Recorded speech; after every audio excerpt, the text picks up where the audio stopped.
भी चाहता हूँ और भगवान की भक्ति भी चाहता हूँ। कैसे समझूं कि मैं सच में सही बैलेंस में हूँ या सिर्फ अपने स्वार्थ को भक्ति का नाम दे रहा हूँ? हम कह रहे खूब स्वार्थी बनो, हमारी बात मान जाओ, चकाचक माल छानोगे और मरोगे तो भगवान के पास जाओगे, नाम जप करो यार, हमारी बात मान लो। जो जितना भजन करता है उसी के आगे लौकिक पारलौकिक दोनों प्रकार के सुख भगवान प्रदान करते हैं।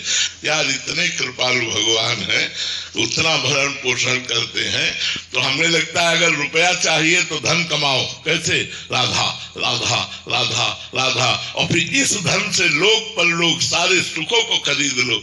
अब भजन नहीं करोगे, पाप करोगे, चाहोगे सुख बेईमानी से, अधर्माचरण से, तो भले रुपया मिले तुम्हारे परिवार का नाश कर देगा, वो तुम्हारी बुद्धि भ्रष्ट कर देगा, वो तुम्हारे सुख शांति को नष्ट कर देगा। धर्म से चलो और भजन करो, फिर भगवान से कहो संपत्ति दो। तो ध्रुव को अटल पदवी दी भगवान ने, प्रहलाद जी को एक कल्प का राज्य दिया, विभीषण को एक कल्प का राज्य दिया। जो चाहो मेरे भगवान से प्राप्त कर लो, पर भैया भजन करना पड़ेगा। अब पियो शराब, पराई बहन बेटियों की तरफ गंदी दृष्टि रखो, मुर्गा मछली खाओ, तो पूर्व जन्म के फलस्वरूप भले करोड़पति बन जाओ, लेकिन अब की नरक जाना पड़ेगा जैसे आचरण कर रहे हो। और अगले जन्म तुम भी सुअर कुत्ता गधा मुर्गा बनोगे और ऐसे काट के खाए जाओगे।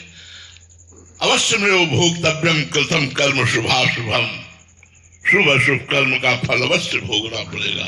इसलिए प्यारे, यदि श्लोक और परलोक में चकाचक आनंद लेना चाहते हो हमारी ब्रज भाषा में, तो नंद नंदन को भजो, किशोरी जी को भजो, राम भजो, हरि भजो, तुम्हारा मंगल हो जाएगा। देख लो मंगल हो जाएगा। भजन करोगे तो तुम्हें सब कुछ प्राप्त हो जाएगा। भजन नहीं करोगे, पाप कर्म करोगे, फिर भगवान को कोसो।